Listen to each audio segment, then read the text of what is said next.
Egypt में लगभग हजारों पिरामिड्स हैं, जिन्होंने हजारों साल से कई भूकंप और तूफानों का सामना किया, मगर इनमें से कोई भी जरा से हिला तक नहीं। इनमें से सबसे बड़ा और ऊंचा ग्रेट पिरामिड ऑफ गिजा है। इस पिरामिड का बेस 13 एकड़ में है, यानी इस पिरामिड में पूरे 9 फुटबॉल फील्ड आ सकती है। इस पिरामिड में लगभग 23 लाख पत्थर का इस्तेमाल किया गया है, जिनमें से पत्थरों का वजन 50 टन है। इस पिरामिड का टोटल वजन 60 लाख टन है। लेकिन ये पिरामिड को हजारों साल पहले बनाने का मकसद क्या था, और हजारों साल पहले इंसान के पास कोई हथियार नहीं था, तब ये पिरामिड के पत्थरों को एक के ऊपर एक कैसे रखा होगा, कैसे 50 टन वजन वाले पत्थरों को स्क्वायर शेप में काटा होगा, और इन पिरामिड को कैसे इंजीनियर ने अर्थ प्रूफ बनाया था, और कैसे इनकी हर साइड को 51 डिग्री में सेट किया गया, ये सब आज हम जानेंगे आज की वीडियो में। नंबर 1, कई सालों से रिसर्चर्स ये सोच रहे थे कैसे इस पिरामिड को नॉर्थ, साउथ, ईस्ट और वेस्ट बिना कॉम्पास का बना होगा। कई एक्सपर्ट का मानना है उस समय इंजीनियर ने सबसे पहले ऐसे जमीन को ढूंढा जो लाखों टन पत्थरों का वजन झेल सके। बाद में पोलर स्टार की मदद ली होगी। इन सितारों से अर्थ का पोल पता चलता है, उनकी मदद से पिरामिड के हर साइड को मार्क किया होगा। इस बेसिक तरीके से पिरामिड का डायरेक्शन सेट किया गया। नंबर 2, जमीन को लेवल कैसे किया गया होगा। अगर जमीन का लेवल जरा भी अलग होता तो पिरामिड खड़ा नहीं हो पाता,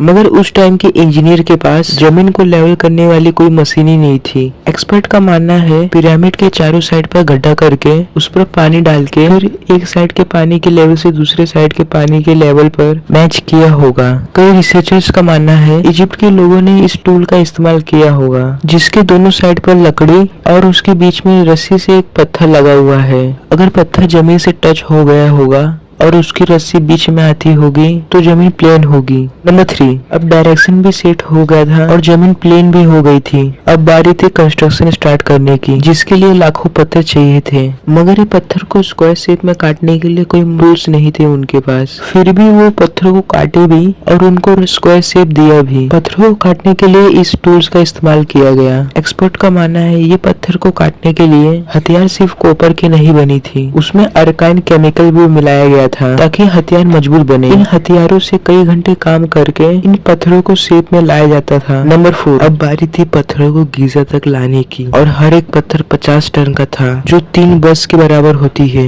और ऐसा 23 लाख पत्थरों का पिरामिड में इस्तेमाल होना था। इतने पत्थरों का वजन ट्रांसपोर्ट करने के लिए न जानवर काम आते और न ही उनके पास ट्रक था। ये काम वर्कर बड़े जहाज की मदद से करते थे। एक्सपर्ट का मानना है ये काम इतना आसान नहीं था। जहाज में इतने बड़े पत्थर डालना और अनलोडिंग में 500 वर्कर्स लगते थे। नंबर 5, पत्थरों को एक के ऊपर एक कैसे रखा गया होगा। कई एक्सपर्ट का मानना है कंस्ट्रक्शन से पहले प्लान किया गया होगा। स्पिरल ट्रैक की मदद से पत्थर ऊपर गए होंगे या फिर जिगजैग तरीके से, लेकिन ये बात तो है ये पत्थर ऊपर इंसानों की मदद से खींचा गया होगा। नंबर 6, इस पिरामिड के अंदर कमरे और उसके अंदर जाने के रास्ते और कई छोटी सुरंग बनाई गई थी, लेकिन जो पत्थर अंदर कमरे में इस्तेमाल हुआ था वो ग्रेफाइट था। ग्रेफाइट ऐसा पत्थर है जो डायमंड के बाद दुनिया का सबसे मजबूत पत्थर माना जाता है, लेकिन किसी को भी ये बात पता नहीं था 4000 साल पहले इजिप्ट के लोगों ने ग्रेफाइट जैसा मजबूत पत्थरों को कैसे काटा होगा। कुछ एक्सपर्ट का मानना है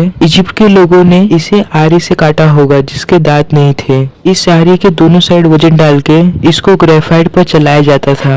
एक्सपर्ट का मानना है ऐसे पत्थरों को काटने के लिए 4 महीने का वक्त लगता था।